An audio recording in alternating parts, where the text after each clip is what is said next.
Welcome to the Women's Money Wisdom Podcast. I'm Melissa Joy, a certified financial planner and the founder of Pearl Planning. My goal is to help you streamline and organize your finances, navigate big money decisions with confidence, and be strategic in order to grow your wealth. As a woman, you work hard for your money, and I'm here to help you make the most of it. Now, let's get into the show.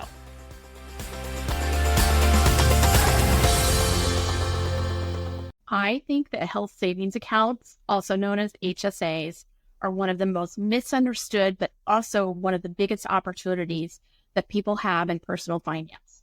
So I've been anxious and excited to devote an episode to that topic today. And we have a guest who's really devoted his time to getting the word out when it comes to HSAs. Bill Stuart has been working with health savings accounts since they were introduced back in 2004. So we're celebrating the 20th anniversary this year.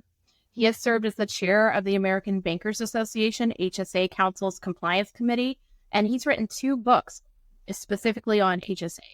You can follow him on LinkedIn. We'll make sure to have links to resources and show notes, and read his HSA Monday Mythbuster, HSA Wednesday Wisdom column, and HSA Question of the Week column.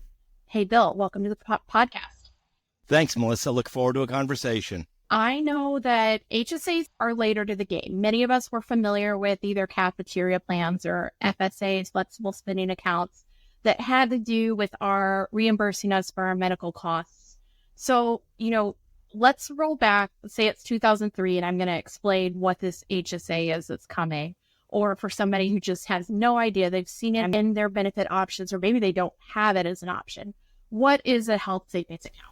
Yeah, so you mentioned cafeteria plan and health FSAs, and health savings accounts are a lot like FSAs in terms of immediate tax benefits, but they're so much more powerful. Think of them sort of as the child of an IRA and a health FSA.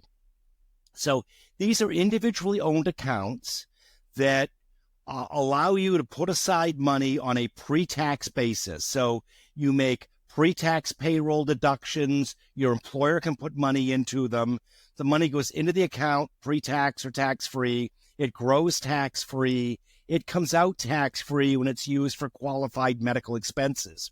So it's really the only vehicle that the average American has that experiences no tax friction whatsoever. As long as you use it for medical expenses, then money goes in tax-free, grows tax-free, comes out tax-free. That's the beauty of it and the simplicity. So at a very high level, that's what a health savings account is. Now, you can have one only if you are enrolled in what the IRS calls qualified high deductible health plan. Nobody in the marketing industry would ever call anything a high deductible health plan. We call it an HSA qualified plan. Essentially, the plan has to have a deductible of at least $1,600 if you cover only yourself, or $3,200 if you cover at least one other family member. And all services have to go toward that deductible. So the average employee today, particularly in small groups, has deductibles higher than that. And HSA qualified plan deductibles are often higher, but the point is it's a fairly mainstream medical plan at this point. So have that medical plan, don't have any disqualifying coverage, and you can take advantage of this wonderful financial account called the health savings account. Well, that's worth noting. First, you need to be sure that what you're enrolling in does qualify as that qualified high deductible health plan.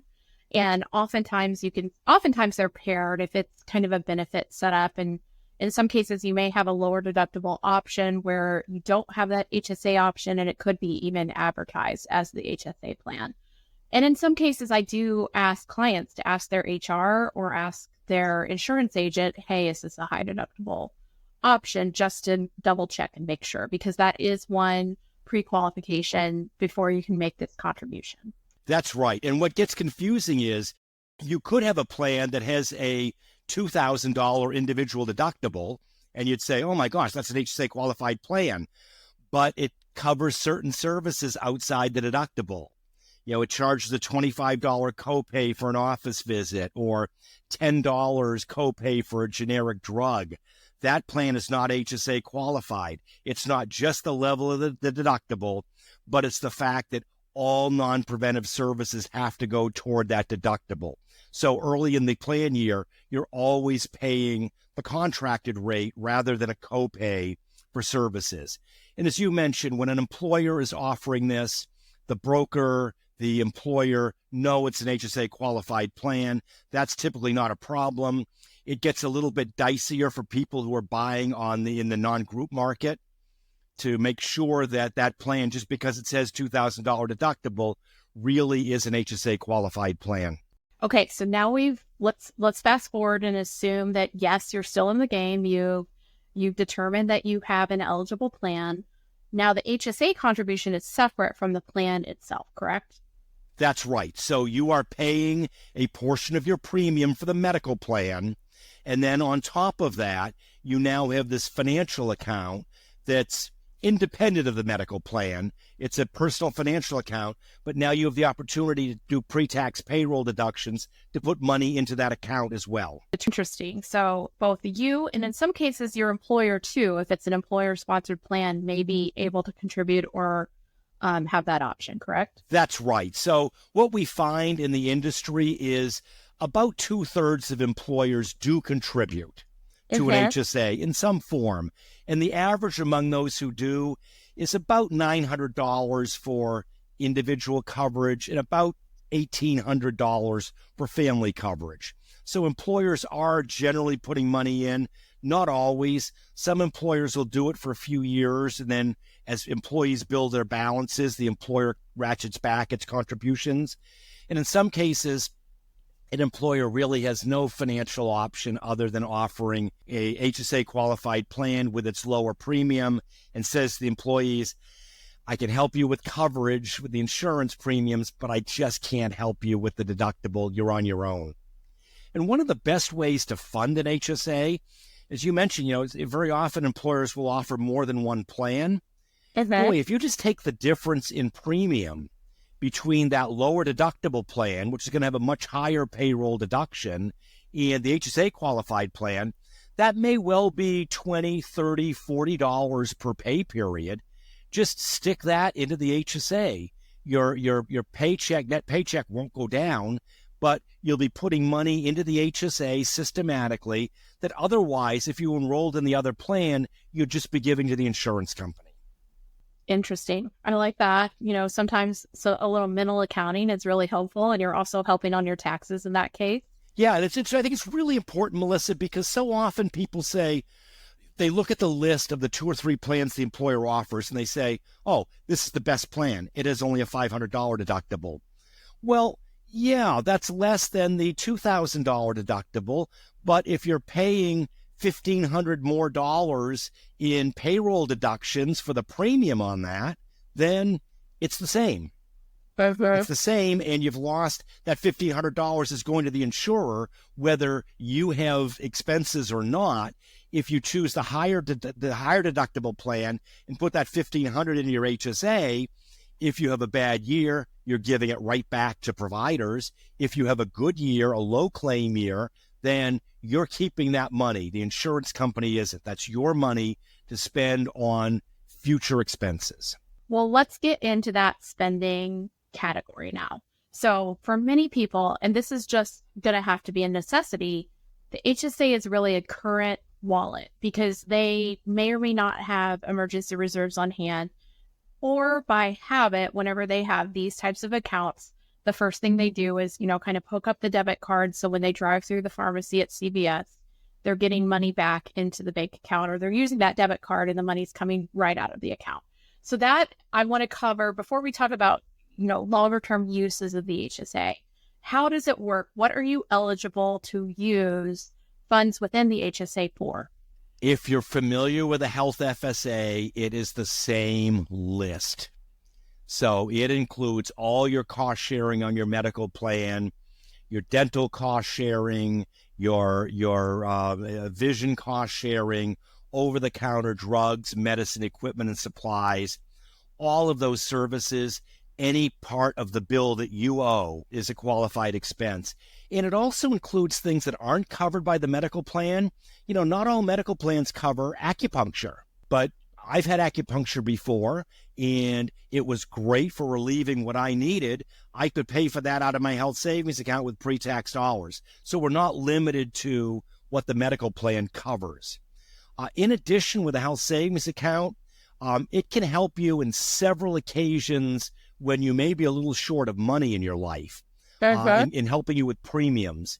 One of those times is when you are between jobs. If you are collecting unemployment insurance or you are continuing coverage through COBRA, you can pay your medical premiums with HSA dollars, tax-free.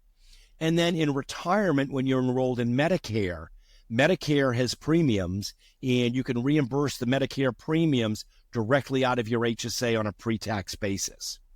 So it helps not only with those qualified medical expenses, but also pulls in the insurance sometimes when you need that money the most. So we're saying you can't always pay for your insurance premiums with the HSA plans, but in some cases you can. That's right. Yeah, it's just limited to that unemployment or COBRA. So one of the questions that always comes up is, what happens if I retire at age 60 and Medicare won't let me in until age 65? What do I do? Well, if you have the option of COBRA for 18 months, there's 18 months worth of premiums you can pay out of your HSA. But then to bridge the gap between there and age 65, if you don't have a spouse or other plan to jump on and you buy a plan in the non-group market, those premiums are not a qualified expense. You can't take money out of the HSA for those premiums. If you do, it's included in your taxable income and you pay a 20% penalty. So you lose about half the value of everything you take out of the HSA if you're using it for non-qualified expenses. Got it. So let's talk about timing too. So if you're familiar with the FSA world, it's like used to be, 12/31's the deadline. Now there's a little bit of a grace period, but it's fleeting. It's use it or lose it, basically. In the HSA world, that's different. Is that right? It is totally different. There are a couple of key features here. Number one, there is no plan year with an HSA. What you've described, the health FSA, is absolutely right. You have 12 months to spend your balance, your election. Your employer may give you a little more time, either with a grace period or allow you to carry over a small balance into the next year. But essentially, you've got to spend that money and you've got to file for claims promptly. With an HSA, it's a permanent lifetime account. It's like your checking account. It doesn't go back to zero at the January 1st. The money's always there. It accumulates over time, and you never face a deadline to reimburse expenses, which I think is really cool. I mean, I've had an HSA since 2009, and I'm a saver. I want to keep that money in there growing tax-free to help me pay medical expenses in retirement. And I'm fortunate that in a lot of cases, I can pay for expenses out of my personal funds, after-tax funds, and leave money in the HSA. But I also keep my receipts. So every year at the end of the year, I have a summary from my insurer of how much of my deductible I've met. I've got some explanations of benefits. I've got dental bills. They're all thrown in a 3-ring binder in those plastic page protectors. If I suddenly needed $20,000 today, I could take that out of my HSA and report that as a qualified distribution, even though I'm paying for a new car with it, because I accumulated qualified expenses and I have the receipts to show. I could have reimbursed these things between 2009 and today, but I didn't. I'm just simply deferring reimbursement of my son's braces in 2012 and my wife's contact lenses in 2014. So you never lose the opportunity to reimburse. No one ever says to you, you missed the deadline. Sorry, you forfeit your money. Well, that's interesting. I'm thinking about those early retirees, by the way, where like once you run out of COBRA, then you're on perhaps a plan from the exchange or something like that. Then you couldn't be reimbursed directly for your healthcare premiums, but you could say, I've been waiting to use these receipts in this particular year. So that could be a great gap. That's right. And the other thing that you can do in that scenario is you could buy a low premium plan on the exchange. Let's say you buy a plan with a $5,000 individual deductible, knowing that if you have a bad year and incur those expenses, that money can still come out of your HSA to pay your deductible expenses. So we've identified a couple of different ways of working around that little, bridging that gap between early retirement and Medicare. Well, I'm loving that optionality. And we're kind of sneaking into the part of the conversation that really gets geeks like us excited, because the HSA is not just a wallet. It can also be used as an investment account, as an additional retirement account, hopefully in many cases for your medical expenses.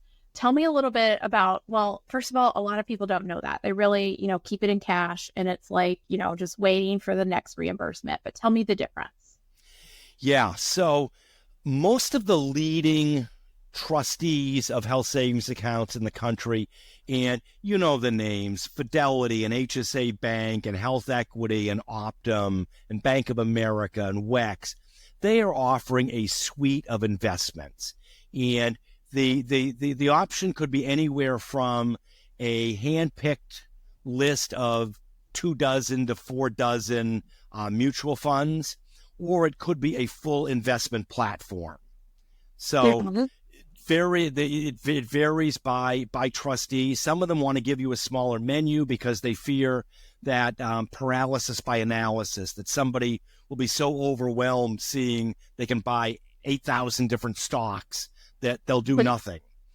So here are some mutual funds. And if you are a conservative investor, here's the direction you should go. For others like me who want to play the market a little bit more, the idea of having a full brokerage account and an HSA is really exciting. So in most cases, you're going to have to keep a certain threshold of cash. They're going to ask, the trustee is going to say, you need to keep $1,000 or $2,000 worth of cash. That way, you always have money on hand to pay an unexpected bill without having to worry about liquidating investments while the market is down. So you will have to keep $1,000 or $2,000 in cash. Other than that, you're free to invest as much of your balance after that as you want. Now, as you mentioned, not many people take advantage of it. Probably, I think it's 10% or so of accounts, 37 million accounts, by the way. So about 3.5 to 4 million actually have balances invested. The rest are 100% cash. The problem with cash is, well, it's great if you're using your health savings account like a health FSA and the money comes in and the money goes out just as quickly. But if you're saving long term and inflation, forget the last couple of years, but inflation is 2 or 3% a year in the general economy. And it's higher for healthcare costs. Yeah. Medical is typically twice that. So if medical expenses are going up 5% a year in a normal span, and the interest you're getting is 0.1% of 1% or 0.2% of 1% on your cash, you're actually losing serious buying power every year, just as you would in a retirement account. If you at age 25, you've got all your money in cash, you're not going to get ahead that way. You'll feel safe because you'll never lose, but you'll never really gain. So with an HSA, it's a matter of determining just like a retirement account, your time horizon, your level of risk, but put that money to work. You know that the stock market as a whole over the last 100 years has returned about 9% a year. That's including depressions and upticks and downticks and pandemics and dot-com bubbles and everything else.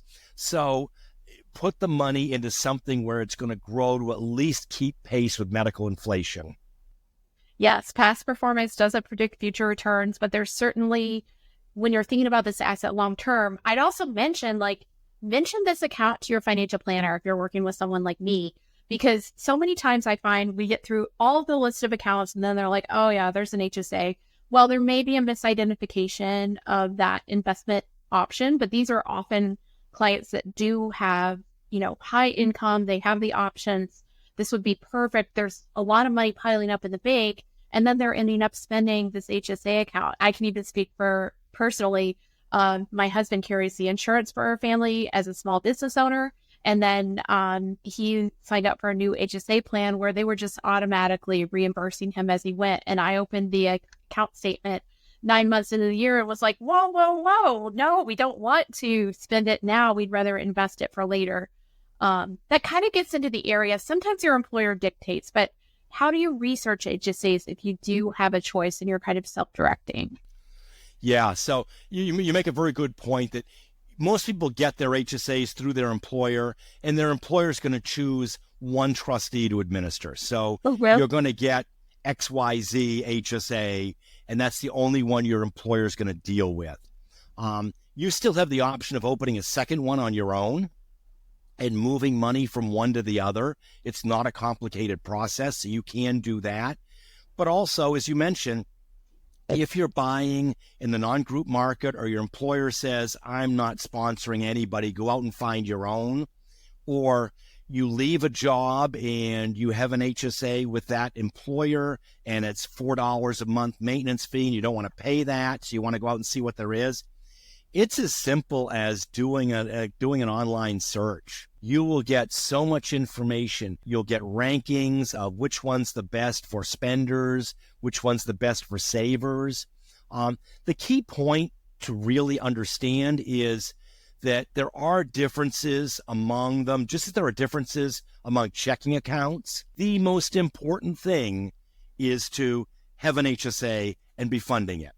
That's 90% of the battle. The other 10% is which one's going to pay a little more interest, which one has a little bit lower fee, if any, which one has a little bit lower threshold for investing, which one has more investment options. But the big benefit of this is the immediate tax savings. And then secondarily is how you can build the value of your balance over time. The tax savings is going to be the same no matter which one you choose. So when it comes time to really start building your balances, growth for the future, then start looking at whether this account or that account is going to get you there faster. That's so true. And if I can just editorialize for a moment, I know why this is, but the beauty is the big rock, that tax savings and that investment option. We call it a triple tax-free play when we're in the financial planner world. It is sometimes frustrating in those HSA accounts. They're small. They're necessarily often small accounts, which for banks are probably a major pain in the butt to administer. And so there are a lot of here and there fees that can be frustrating or annoying.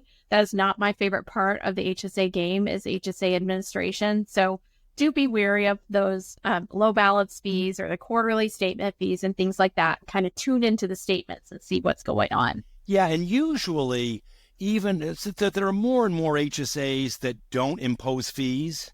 The ones that do, a lot of times you can avoid them. You know, it's $2.50 a month, but that's waived if you have a balance of $2,000 or more. Okay, no. You have a balance, you waive that. You mentioned the quarterly statement. You know, they may charge $2.50 to do a quarterly statement, but they'll usually give you the option of checking a box and getting that electronically. There, you've saved the money. So really the only time you should be paying fees is you may pay a small fee for the investment platform, or it's like a checking account. If you have an overdraft, you overspend the account, you could get whacked with a fee. But if you're using it right, the industry is so competitive now, and there's such compression of fees that it's easier and easier to either get a no-fee account or to easily avoid those fees. But they could be there. Make sure you understand them before you put any money into the account. Well, I love that increased usability. Well, we will, in resources, provide you with some reputable lists of kind of, here are some of the details on some of the bigger players in HSAs. How much money can you put into an HSA? The IRS has a limit every year, and it's adjusted for inflation. Okay. So in 2024, if you covered only yourself, it's a one-person contract, you can put in $4,150. If you're on a family plan, it's $8,300. And then in addition to that, anybody who's age 55 or older can put in an extra $1,000 a year. So in my family, my wife is actually the one who carries the insurance now. I always did it. She does it now. So she puts in $8,300 for our family contribution. She puts in an extra $1,000 as her catch-up contribution because she's over age 55 or older. And I put $1,000 into my own HSA because I'm 55 or older. So $10,300 tax savings, our reduction in taxable income, which for us translates to about $3,000 or so of actual tax savings in a given year because we're fully funding our HSAs. Now, not everybody can do that, obviously, but every dollar you put in is going to reduce your taxable income by $1. So whether it's $1,000 or $4,000 or $8,000, you're getting that tax benefit right up front. And is that reduced by the amount that your employer puts in? So if the employer puts in $1,000, is it? Yeah, the contribution limits are from all sources. So if your employer puts in $1,000, your aunt gives you $100 for your birthday and writes out the check to your HSA, that can go into your HSA, but it's all sources combined. It can't be more than that $4,150 or $8,300. By the way, in 2025, those figures go up from $4,150 to $4,250, and for a family from $8,300 to $8,550. So they're adjusted every year for inflation. That adjustment figure comes out early in May, so we already know what the figures are going to be for 2025. Unfortunately, the $1,000 catch-up contribution is not indexed for inflation, so it remains at the same level it did in 2004. $1,000 just buys a whole lot less today than it did then. Well, I did not know until this year, it probably was one of your LinkedIn posts, that you can do that $1,000 for each of the family members. And I'm going to be turning 50 next year, even though Jeff, who will be under 50, will be in the HSA plan. So I could do my own Melissa's HSA $1,000 start, right? Got to be 55. Oh, 55. There I go. Thank you. So age 50, you can start making your catch-up contribution to your retirement plan, but you got to wait another 5 years for your HSA. Thank you, Bill. So any other, you're a myth buster, but any other kind of secrets, cool parts, or things we didn't cover that we need to make sure people know? There is so much I know. I know. There is a ton. I do want to make a couple of caveats here. There is disqualifying coverage we have to be careful of. So to open and fund an HSA, you have to have an HSA qualified plan. We already talked about that. You can't be somebody else's tax dependent, which simply means that, you got a 14-year-old kid who starts earning babysitting money. You can open a Roth IRA for the kid. You can't open an HSA because he or she is still your tax dependent. And the third thing is you can't have any disqualifying coverage. The big villains here are, number one, Medicare. Yes. So once you enroll in Medicare, you're no longer HSA eligible. Now, I am age 66, I hate to admit. So I am eligible for Medicare at age 65, but I haven't enrolled yet. So I'm okay. I can still contribute. But once I enroll in Medicare, I will not be able to put any more money into my HSA. The other thing that can trip people up is a general health FSA. We're all familiar with them. It's not unusual for a family to have two of them. Both spouses work and they've got a kid who's got braces that year. You can double up on that. A general health FSA looks in the tax code like a medical plan that pays first dollar reimbursement for medical expenses. So that would be disqualifying. And it's not only you, the subscriber to the medical plan, but your spouse's health FSA automatically covers you under federal tax law, even if you didn't know that, even if your spouse doesn't have a medical plan at work. So you've got to be very careful about that. A general health FSA is disqualifying, but there is something called a limited purpose FSA that reimburses dental and vision only. You can have that and be HSA eligible. So those are the things you just have to be careful of. It's unfortunate that with that FSA thing, now your health benefits become pillow talk among spouses. They've got to make sure that one of them doesn't do something at work that disqualifies the other one from funding an HSA for the family's medical expenses. Well, the HSA is certainly high on opportunity, but also a high degree of difficulty. So I'm so glad that people like you, Bill, are out there to keep us, informed. And we covered that same topic in our Introduction to Medicare episode recently with Joanne Giardini Russell, because that is a stinger if you mess that up. If you had Joanne on your podcast, then your people are absolutely getting the best information. But, Melissa, there's one other thing I want to talk about, because I know a lot of your listeners are women. Yes. So it's really important to understand health savings accounts are agnostic with respect to sex. They don't care whether you are a man or a woman. But there are some reasons that HSAs are probably more important for women. Women tend to have higher medical expenses. And we used to always joke when I was in the insurance industry, we love having single male guys. They don't get pregnant, they don't get sick, and when they get sick, they don't go to the doctor. Last thing they do. Exactly. So they're low claimants. Women tend to listen to their bodies, and when something's wrong, they know it, and they're going to the doctor more often. So that's one factor. But, women have two unique things medically that drive up their costs. One is they give birth, and two is they go through menopause. And those are two things that men don't do. So women are naturally, on average, going to have higher claims than men. So more expenses that need to be reimbursed somehow, why not reimburse them tax-free?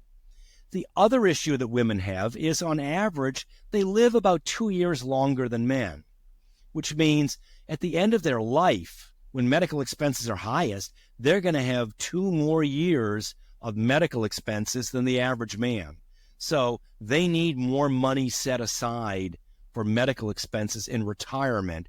And as we've mentioned, the HSA is the only tax friction-free vehicle they can participate in during their working years, which means every dollar they put into an HSA is going to have greater spending power than the same dollar in either a traditional or a Roth 401k or IRA. So really good during their working years and really great for them at a time in life where they may have less income and fewer resources to have that extra money coming out tax-free to pay their medical expenses toward the end of their lives. Well, what a powerful conversation. And that is some of the art of financial planning, is working with a professional that is able to have these discussions with you, talking about, in our family, we're really worried because there's an age gap perhaps between him and her.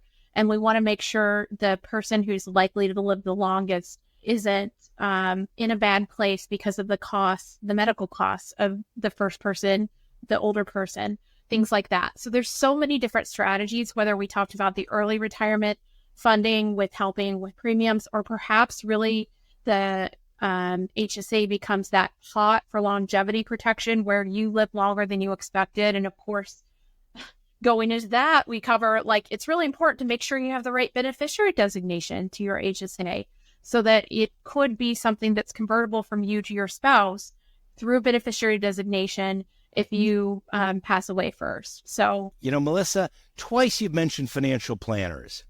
And I just want to say something quickly about financial planners. We all have primary care physicians. We all have our favorite mechanic for our car. But so few people rely on a financial or retirement professional to help guide them through their finances while they're working and in retirement. And about 10 years ago, I was interviewing a number of firms. I wanted some retirement professional advice. And I can recall going to one of them and he's saying, how much do you have in your tax-deferred IRA? I'm like, blah, blah, blah. Oh, that's great. How much in your Roth? Blah, blah, blah, blah. How much in your HSA? Well, at that point, I had about $75,000. I said, $75,000. He's like, oh, yeah, whatever. What was the Roth again? And he's not going to manage it, right?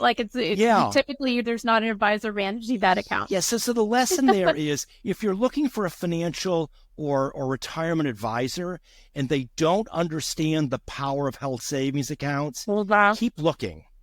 And Melissa's absolutely right. In a lot of cases, they're not going to be investing that money. So there's no revenue stream in it for them. But if they don't understand what an HSA is and what it can do for you, then I would argue they can't give you the best advice that you could get for planning for retirement. So really think hard. The next people I interviewed, I told them, oh my God, that's great. It is a great That's number. one of the 5 stools of our retirement planning, and nobody else understands this. And boy, you're so far ahead of people. There, I knew I'd found the right people because they are looking at everything in retirement, and that was so important to me. Yeah, I mean, I'm sitting there thinking, if you're not advising on the HSA, I want to be talking to you or my, successors here at the firm. I want them to be talking to you and saying, oh gosh, I'm so glad Melissa recommended that, versus like thinking, oh, I'm kicking myself because we don't have that HSA. So, and you really need someone who's going to be objectively thinking in your best interest, because all the fruits and rewards come back to everybody involved when you have somebody with that kind of naturally aligned relationship. Exactly. Well, Bill, we will make sure to have links to resources in the show notes, including your contact details. Thank you so much for joining us today. Melissa, thank you. The pleasure's been all mine. And listeners, feel free to follow me on LinkedIn. As Melissa said, I publish 2 or 3 original articles a week on health savings accounts, maybe more than you want, but pick and choose. Okay. Pick and choose. We just look at them from a lot of different angles, and it's all free information, and it's designed to help you. I love it. Thank you.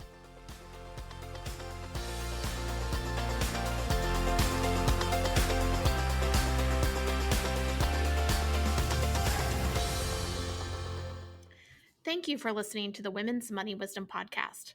If you found value in this episode, the best way you can support the podcast is to forward an episode to a friend or leave a review. Go to pearlplan.com and the podcast link to get all the resources and links mentioned.